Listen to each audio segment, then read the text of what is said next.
de discutirlo todo. Under President Raul Castro, Cuba has launched a series of economic reforms. For the first time in decades, Cubans can set up small businesses, while in the countryside, the government is handing over underused state-owned land to private farmers. But the majority of the economy remains in state hands, and central planning, not the market, still rules. Do you accept that there is a role for private enterprise and private property in Cuba today? Yeah, it was always accepted in certain areas. What we have now is expanded.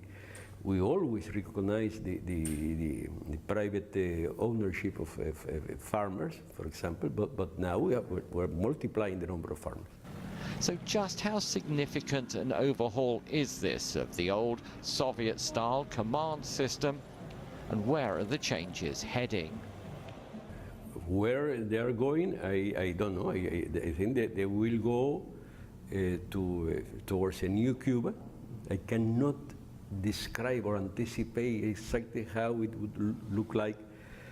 There is no such a thing as a socialist model. Socialism, by definition, has to be diverse. We are trying to change, to correct things that didn't function well before, or we think that should be improved, but in a very experimental way. The style is very experimental. Let's see, try and test and try and correct and modify, and without being attached to a certain pattern or model, pre-established model. It was Fidel Castro who created the Cuban model over almost half a century in power. He's rarely been seen in public since undergoing a series of major operations 6 years ago.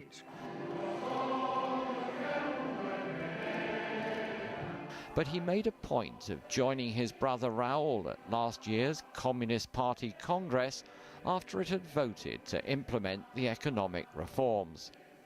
So what is Fidel Castro's role today, and is he still involved in the decision-making process?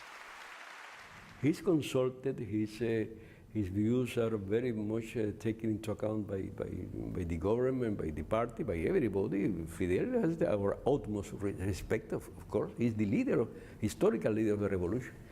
But he's not involved in the daily business of governing, and he's enjoying his life much more, I am sure. You're what, 75 years old, and you must be one of the youngest members of the leadership. Oh, no. I wish I were. There was a smooth transition from Fidel Castro to his brother Raul. Are you worried that there is still no indication of where the next generation of leaders are coming from? That the majority of Cuban with responsibilities in the party, in the state, in the government, are persons that were born after the triumph of the revolution. The persons that are in their 50s or 40s or below. There are elections due here early next year. There was talk at both the Communist Party Congress and the conference that in future officials would be limited to 2 5-year terms. When's this going to take effect, and would it be retroactive? No, as a matter of principle, it should not be retrospective, but let me tell you this, I believe that I am sure that by the next National Assembly, my colleagues in the National Assembly would be able to find somebody younger and better than me.